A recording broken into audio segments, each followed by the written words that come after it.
सभी को नमस्कार। आज पढ़ेंगे सॉल्यूशन पार्ट 10 और इसमें अपन पढ़ेंगे एबनॉर्मल कोलिगेटिव प्रॉपर्टीज असामान्य अणु संख्यक गुणधर्म। देखिए पिछले कुछ वीडियोस में अपन ने सामान्य अणु संख्यक गुणधर्मों को डिटेल में पढ़ा। सामान्य अणु संख्यक गुणधर्मों के लिए अपन ने कहा कि विलियम द्वारा कुछ शर्तों की पालना होना आवश्यक है। वो शर्तें कौन कौन सी हैं, एक बार मोटे मोटे तौर पर उनको अगर रिवाइज कर लें तो पहली शर्त है कि विलयन तनु होना चाहिए। मतलब विलयन में विलय के कणों के मध्य कोई अंतर क्रिया नहीं होनी चाहिए, उन कणों के मध्य दूरी खूब होनी चाहिए। विलयन राउल्ट के नियम की पालना करना चाहिए, मतलब आदर्श होना चाहिए। विलयन में विलय के कणों का संगुणन या वियोजन नहीं होना चाहिए। मतलब विलय के कणों के संख्या के जो मान हैं वो सैद्धांतिक रूप से और प्रायोगिक रूप से एक समान होने चाहिए। अगर इन शर्तों की पालना हो रही है तो अणु संख्या गुणधर्म के जो मान आएंगे वो कैसे आएंगे? सामान्य अणु संख्या गुणधर्म आएंगे। लेकिन अगर विलयन में आपने विलय मिलाया या विलायक में विलय मिलाया और जो विलय के अणु हैं वो संगुणन या वियोजन दर्शाते हैं, तो इस स्थिति में प्रयोग द्वारा ज्ञात किए गए अणु संख्या गुणधर्मों के मान सैद्धांतिक रूप से ज्ञात किए गए अणु संख्या गुणधर्मों से अलग प्राप्त होते हैं। तो संगुणन या वियोजन की स्थिति में प्राप्त अणु संख्या गुणधर्म को क्या बोलेंगे अपन? एबनॉर्मल कोलिगेटिव प्रॉपर्टीज, असामान्य अणु संख्या के गुणधर्म। जैसे अपन एक उदाहरण ले लेते हैं, जैसे कुछ अम्ल हैं, HCl हुआ, H2SO4 हुआ, कुछ अपन क्षार ले लें जैसे NaOH हुआ। अगर लवणों की बात कर लें जैसे NaCl हुआ, पोटेशियम फेरोसाइनाइड हुआ, इनके जब अपन विलयन बनाते हैं तो ये लगभग 100% वियोजित होने वाले यौगिक हैं। तो जैसे NaCl लिया, NaCl के आपने 100 अणु मिलाए, 100 अणु मिलाए विलयन बनाने के लिए। अब आप जो सैद्धांतिक रूप से अणु संख्या गुणधर्म की गणना करेंगे तो उसमें कणों की संख्या 100 के आधार पर वो गणना की जाएगी। लेकिन विलयन में प्रत्येक अणु इस प्रकार से 2 कणों में वियोजित हो जाता है। तो आपके अनुसार तो 100 अणु या 100 कण थे, लेकिन विलयन में कितने हो गए? विलयन में हो गए, प्रत्येक अणु 2 में टूटा तो विलयन में तो 200 हो गए। तो प्रयोग द्वारा जो मान प्राप्त होंगे वो 200 कणों के आधार पर प्राप्त होंगे और सैद्धांतिक रूप से प्राप्त होंगे वो 100 अणुओं या 100 कणों के आधार पर प्राप्त होंगे। तो मानों में अंतर आ गया कि नहीं? और एग्जांपल ले, जैसे कार्बोक्सिलिक अम्ल होते हैं वो संगुणन दर्शाते हैं, मतलब अंतरा अणु का हाइड्रोजन बंधों के द्वारा वो द्विलकों का निर्माण कर लेते हैं इस प्रकार से।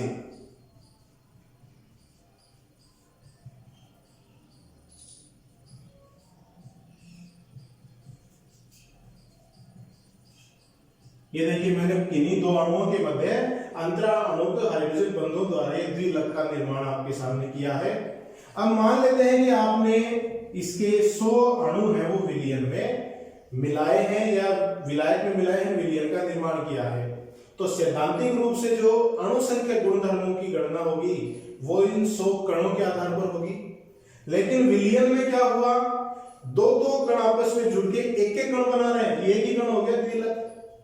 तो 2-2 कण आपस में जुड़ गए तो 100 कणों में कितने कण हो गए? 50।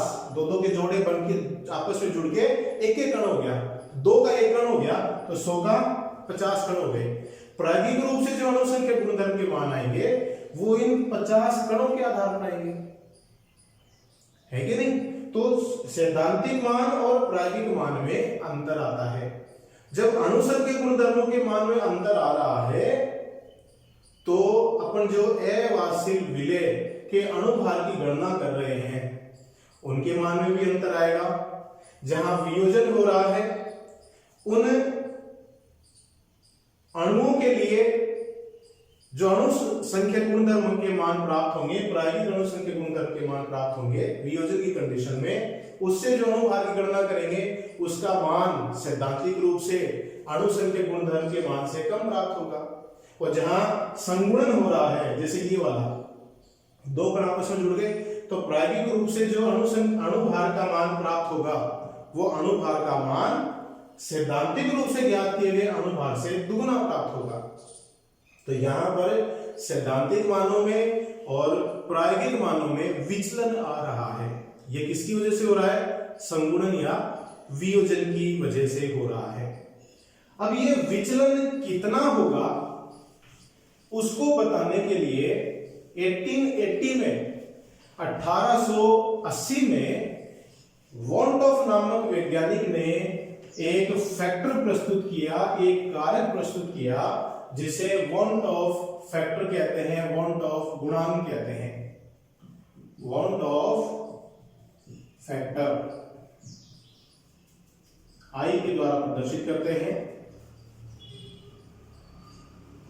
वॉन्टॉफ गुणांक जिसको कहते हैं।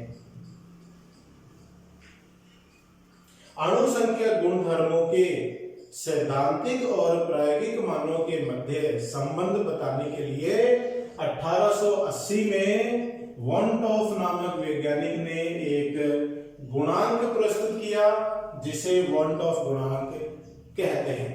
यह वॉन्टॉफ गुणांक होता क्या है? आई बराबर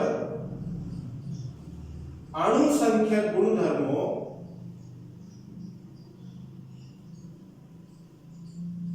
अणुसंख्यक गुणधर्म के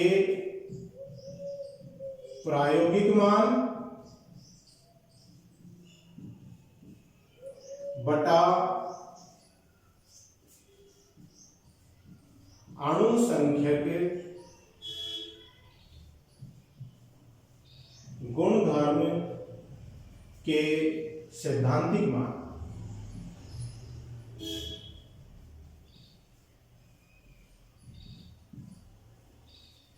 अणुसंख्या गुणधर्म के प्रायोगिक मान और सैद्धांतिक मान के अनुपात को ही वॉन्टॉफ गुणांक कहते हैं। मैं इसको यूं भी लिख दूं, डेल टी बी ऑब्जर्व्ड बटा del T B theoretical. Observe मतलब प्रायोगिक और थ्योरेटिकल मतलब सैद्धांतिक। और डेल टी बी क्या है? क्वथनांक में उन्नयन। यूं भी लिख सकता हूं, डेल पी ऑब्जर्व्ड बटा डेल पी थ्योरेटिकल। वाष्प दाब में अवनमन प्रायोगिक बटा वाष्प दाब में अवनमन सैद्धांतिक।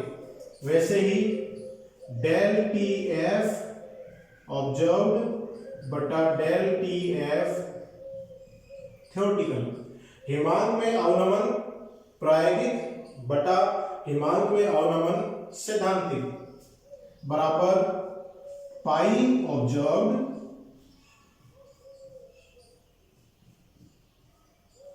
बटा पाई थ्योरेटिकल।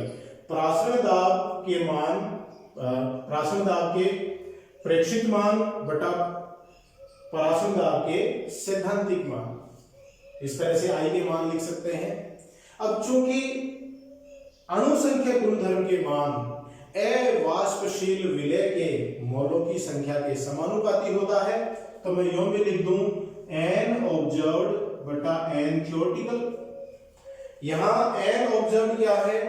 अवाष्पशील विलेय के मोलों की संख्या का प्रेक्षित मान बटा अवाष्पशील विलेय के मोलों की संख्या का सैद्धांतिक मान। अब मोलों की संख्या कैसे निकलती है? द्रव्यमान बटा अणुभार। तो द्रव्यमान W बटा m ऑब्जर्व्ड, NO की जगह, और NT की जगह लिख दूं मैं W बटा m थ्योरेटिकल। तो ये m ऊपर चला जाएगा, तो m अपॉन डब्ल्यू थ्योरेटिकल, सैद्धांतिक। अब देखो द्रव्यमान है वो तो प्रेक्षित और सैद्धांतिक रूप से एक जैसा ही रहेगा। जैसे मान लो आपने 5 ग्राम डाला, अवाष्पशील विलेय को विलायक में मिलाकर विलयन जब आप बना रहे हैं तो मान लेते हैं अवाष्पशील विलेय आपने 5 ग्राम लिया। अब 5 ग्राम का विलयन बनने के बाद कणों के मध्य संगुणन हो चाहे वियोजन हो, द्रव्यमान तो 5 ग्राम ही रहेगा। हाँ, ये जरूर है कि अणुओं के संगुणन या वियोजन से उनके अणुभार बदल जाते हैं, द्रव्यमान तो उतना ही रहेगा 5 ग्राम। तो ये जो W और WT है ये तो एक जैसे ही है, तो ये तो कट गए और क्या बचा, M थ्योरेटिकल बटा M ऑब्जर्व, सैद्धांतिक अणुभार बटा प्रेक्षित अणुभार। बाकी सब राशियों में ऊपर प्रेक्षित मान है, नीचे सैद्धांतिक मान है। सिर्फ अणुभार में ही ऊपर सैद्धांतिक मान है और नीचे प्रेक्षित मान है। ठीक है, तो ये आई के लिए आप इस तरह से बता सकते हैं। जैसे कोई एक एग्जांपल लें, एग्जांपल से समझें कि आई के मान कैसे निकलेगा। अगर मैं एक सिंपल सी बात कहूं कि NaCl के लिए आई का मान क्या होगा, NaCl के लिए आई का मान निकालिए। अपन जानते हैं NaCl लवण है, 100% वियोजित होता है, तो आई का मान देखिए यहां से N ऑब्जर्व्ड बटा N थ्योरेटिकल, मोलों की संख्या के प्रेक्षित मान बटा सैद्धांतिक मान। सैद्धांतिक रूप से मान लेते हैं आपने इसके 100 कण लिए, ठीक है, तो प्रेक्षित रूप से कितने हो जाएंगे 200, क्योंकि एक कण 2 में टूट रहा है, Na प्लस और Cl माइनस में टूट रहा है। तो सैद्धांतिक रूप से अगर 100 है तो प्रेक्षित रूप से कितने हो गए 200, तो आई का मान आ गया 2। और एग्जांपल ले जैसे K4FeCl का होल 6, इसका जब विलयन बनाते हैं तो इस प्रकार से वियोजन होता है, 4 तो पोटेशियम आयन और 1 फेरोसाइनाइड आयन का निर्माण होता है। तो एक कण से कितने कण बन गए, 5 कण बन गए। तो सैद्धांतिक रूप से अगर एक कण है तो प्रायोगिक रूप से कितने हो जाएंगे 5, तो आई का मान कितना आ गया 5 आ गया। ये कौन सी कंडीशन में है, जब विलय वियोजन दर्शा रहा है।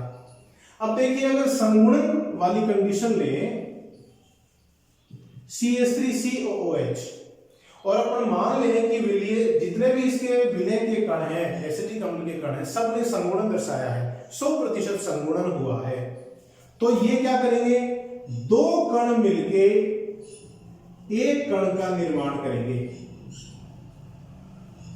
द्विलक बन जाता है। तो आई का मान देखिए, अगर सैद्धांतिक रूप से इसके कणों की संख्या 100 है तो प्रायोगिक रूप से कितनी रह जाएगी 50, 2 कण आपस में जुड़ के एक ही कण बनाते हैं। तो अगर प्रायोगिक रूप से 100 है, सॉरी सैद्धांतिक रूप से 100 है तो प्रायोगिक रूप से कितनी हो जाएगी 50, तो इसके लिए आई का मान कितना हो गया 1/2। तो इस तरह से किसी अणु के लिए आप आई के मान को बता सकते हैं, संगुणन या वियोजन। हाँ, इसमें संगुणन या वियोजन पर 100% माना है, ठीक है, तो ये आई का मान है। अब इसमें एक फैक्टर और काम करता है, देखिए यहां जो अपने आई के मान निकाले, उन आई के मानों में अपने संगुणन या वियोजन को 100% माना है, लेकिन कोई जरूरी नहीं है कि जितने भी विलय के कण हैं वो सारे के सारे संगुणन या वियोजन दर्शाएं। हो सकता है आपने 100 कण लिए, उसमें से 80 ने वियोजन दर्शाया, 20 अवियोजित रह गए, या 80 ने संगुणन दर्शाया, 20 बिना संगुणित रह गए, इस तरह से हो सकता है। तो उस कंडीशन में देखिए अपन यहां पे पढ़ेंगे संगुणन की मात्रा या वियोजन की मात्रा और वॉन ऑफ गुणांक में संबंध, बहुत इंपॉर्टेंट है, इस पे बहुत बार एग्जाम में न्यूमेरिकल पूछे गए हैं। सबसे पहले अपन देख रहे हैं वियोजन की मात्रा, जिसे अल्फा के द्वारा दर्शाएंगे, डिग्री ऑफ डिसोसिएशन कहते हैं इसको, वह आई में संबंध, आई मतलब वॉल्ट ऑफ गुणांक, वियोजन की मात्रा वह आई में संबंध, वॉल्ट ऑफ गुणांक वह डिग्री ऑफ डिसोसिएशन में संबंध की अपन बात करते हैं। सबसे पहले आई तो अपन पढ़ लिया, वॉल्ट ऑफ गुणांक क्या चीज होती है। वियोजन की मात्रा क्या है?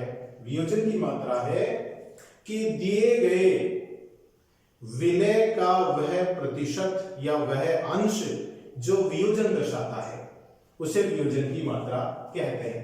तो देखिए वियोजन की मात्रा क्या हो जाएगी? वियोजन की मात्रा अल्फा बराबर विलय के वियोजित कणों की संख्या, वियोजित कणों की संख्या बटा विलय के कुल कणों की संख्या, विलय के कुल कणों की संख्या।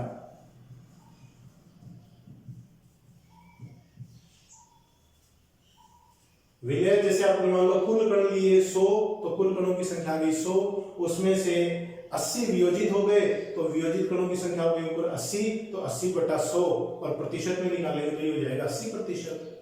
तो वियोजन की मात्रा हो गई 80%। ठीक है, जैसे देखिएगा कोई अवाष्पशील विलय लिया A, उसका जब अपन विलयन बनाते हैं तो वियोजित होकर दूसरे प्रकार के कण बना रहा है B। ठीक है, T बराबर 0 पर मान लेते हैं इसमें से आपने 1 मोल लिया, तो T बराबर 0 पर तो वियोजन नहीं हुआ, तो P कितना है? 0।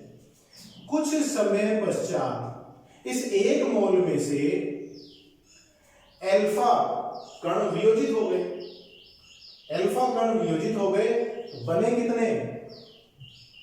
n alpha. इसको मैं यूं समझूं कि जैसे मान लेते हैं कि आपने 100 कण लिए शुरू में, ये 0 है, अब 100 में से 80 कण वियोजित हो गए और प्रत्येक कण 2 कणों में टूटा है। जैसे NaCl है, उसके 80 कण वियोजित हो गए और प्रत्येक कण कितने में टूटा? 2 कणों में टूटा। तो 100 में से कितने घट गए? 80। और प्रत्येक कण कितने में टूटा? 2 कणों में टूटा, तो बने कितने? 2 गुणा 80, 2 में टूटा। तो देखिए ये तो वियोजन से बनने वाले कण हैं, 2 गुणा 80 160 हो गए, और यहां पर अवियोजित कितने रह गए? 20। तो 20 तो अवियोजित है और 160 बन गए वियोजन के बाद, तो कुल कणों की संख्या कितनी हो गई? 180 हो गई कुल कणों की संख्या। इस तरह से इसको समझ सकते हैं। और देखिए जैसे अपन ये एग्जांपल तो NaCl के लिए लिया था, अगर अपन एक एग्जांपल लें CaCl2 के लिए और इसके 100 अणु लिए और उसमें से 80 वियोजित हो गए, तो बच गए 100 माइनस 80 मतलब 20 बचेंगे यहाँ पे। और प्रत्येक कण कितने में टूटेगा? 3 में टूटेगा। तो यहां पर बनने वाले कणों की संख्या कितनी हो गई? 3 गुणा 80। तो 3 गुणा 80 का मतलब 240, तो वियोजन के बाद बन गए, और अवियोजित कितने रह गए? 20। तो 240 और 20 260 कणों की संख्या हो जाएगी विलयन में। तो देखिए यहां पर, अब देखिए यहां पर अल्फा तो क्या है? वियोजन की मात्रा, डिग्री ऑफ डिसोसिएशन, और n क्या है? n है एक कण के टूटने से कितने कण बने उनकी संख्या, प्रति कण के वियोजन से कणों बनने वाले कणों की संख्या है। NaCl के लिए n का मान 2 है, CaCl2 के लिए n का मान 3 है। अपन ने थोड़ी देर पहले एग्जांपल लिया था K4FeCN6, उसके लिए n का मान 5 है। तो यह है प्रति कण कितने कण बन रहे हैं उनका मान। ठीक है, अब देखिएगा सैद्धांतिक रूप से कणों की संख्या कितनी लिया आपने? एक मोल लिया था। प्रायोगिक रूप से t समय पर कितने हो गए? ये हो गए 1 माइनस एल्फा, तो अवयोजित रह गए, और प्लस ये कण और उत्पन्न हो गए। तो सैद्धांतिक रूप से तो एक मोल लिया, और प्रायोगिक रूप से कणों की संख्या कितनी हो गई? 1 minus alpha plus N alpha, ये तो अवयोजित रह गए वो, और ये वियोजन के बाद बन गए वो। तो एन टी और एनओ के मान आपके पास हैं, तो आई का मान क्या हो जाएगा? NO बटा एन टी बराबर 1 minus alpha plus N alpha बटा 1 लिख सकते हैं ऐसा, ठीक है। और इस समीकरण को मैं इस तरह से भी लिख सकता हूं, एल्फा इधर आएगा तो प्लस का हो जाएगा, एन एल्फा इधर आएगा तो माइनस एन एल्फा हो जाएगा, और आई उधर जाएगा तो 1 माइनस आई हो जाता है। इसमें से एल्फा को कॉमन ले ले, 1 माइनस एन बराबर 1 माइनस आई, और एल्फा बराबर 1 माइनस आई बटा 1 माइनस एन, जिसको मैं यूं भी लिख सकता हूं आई माइनस 1 बटा एन माइनस 1। बहुत इंपॉर्टेंट संबंध है ये, बहुत ही इंपॉर्टेंट संबंध है इसका, एल्फा और आई के मध्य ये संबंध। एल्फा वियोजन की मात्रा, आई घोंटक गुणांक, और एन है कि वियोजन में प्रति अणु के वियोजन से कितने कण बन रहे हैं, वो है, ठीक है। तो ये संबंध हो गया। अब दूसरा देखिए, अपन संबंध देख रहे हैं संगुणन की मात्रा और घोंटक गुणांक में संबंध।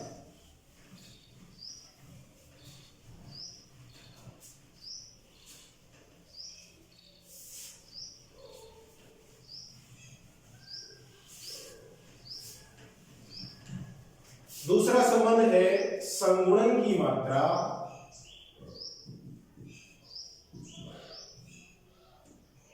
जिसे अपन फिर एल्फा से दर्शा रहे हैं, और आई में संबंध। संगुणन की मात्रा का मतलब क्या है कि दिए गए अवांछित विलय की कणों की संख्या का वह अंश जो संगुणन दर्शा रहा है। जैसे मैं एक एग्जांपल लूं, CH3COOH है, और उसमें आपने सैद्धांतिक रूप से 100 कण लिए। इन 100 कणों में से 80 कणों ने संगुणन दर्शाया, तो कितने बच गए? 100 माइनस 80 20, तो 20 कण तो वो हो गए जो संगुणन नहीं दर्शा रहे हैं, ये विलियन में ही है। अब 80 कणों ने संगुणन दर्शाया है, 2 कण आपस में जुड़ के एक कण बना रहे हैं, तो 80 कणों में से कितने कण बन जाएंगे? 80 बटा 2 बराबर 40, क्योंकि 2 कण आपस में जुड़ रहे हैं, 2 का 1 बन रहा है, तो 80 के कितने बन गए? 40 बन गए। तो 40 तो हो गए संगुणन दर्शाने वाले, और 20 हो गए जिन्होंने संगुणन नहीं दर्शाया। तो कणों की संख्या विलियन में कितनी हो गई? 20 प्लस 40 मतलब 60 हो गई। लिए थे 100 कण, विलियन में है 60 कण। तो सैद्धांतिक और प्रायोगिक मान अलग अलग हो गए कि नहीं? तो इसी तरह से अपन ये संबंध देखेंगे। देखिएगा, जैसे ए कोई विलय है और विलियन में बना रहा है बी, टी बराबर 0 पर वही 1 मोल लिया, ये 0 पर है। टी बराबर टी पर इसमें से एल्फा कण संगुणन दर्शा रहे हैं, एल्फा कणों ने संगुणन दर्शाया। बने कितने? एल्फा बटा एन। एल्फा बटा एन का मतलब क्या है कि एक वियोजन में कितने कण आपस में जुड़े। जैसे CH3COOH है, उसके लिए एन का मान क्या है? एन का मान उसके लिए 2, क्योंकि एक साथ 2 कण जुड़ रहे हैं, है ना। जैसे अभी अभी अपन ने देखा कि 100 कण लिए एसिटिक अम्ल के, उसमें से 80 ने संगुणन दर्शाया। बने कितने? 80 बटा 2, तो 80 तो क्या हो गई संगुणन की मात्रा बटा n क्या है कि संगुणन में कितने कण आपस में जुड़ रहे हैं, तो 2 कण आपस में जुड़ रहे हैं, 3 कण आपस में अगर जुड़ेंगे तो n का मान कितना हो जाएगा 3, 4 कण आपस में जुड़ के एक कण बना रहे हैं तो n का मान कितना हो जाएगा 4। तो इस तरह से इस n को बता सकते हैं। तो यहां देखिए सैद्धांतिक रूप से आपने कणों की संख्या कितनी ली 1 मोल, प्रायोगिक रूप से कणों की संख्या कितनी हो गई 1 minus alpha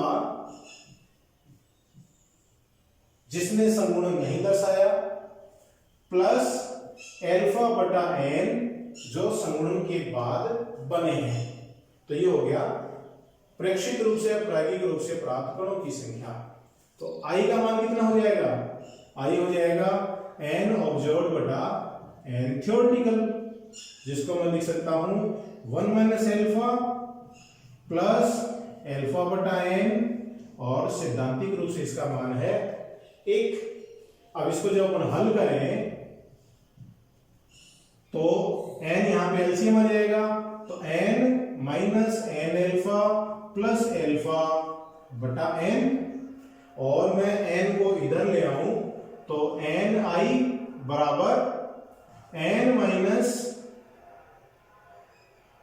alpha n minus 1 लिख सकता हूं कि नहीं। n को देखिए इधर ले आए ये n है, यहां पे मैंने माइनस एल्फा को कॉमन ले लिया तो माइनस एल्फा ब्रैकेट में बच गया n माइनस 1 और इसको मैं यूं लिख दूं एल्फा n माइनस 1 बराबर n माइनस n i। इस राशि को इधर ले आए n i को उधर ले गए और एल्फा n माइनस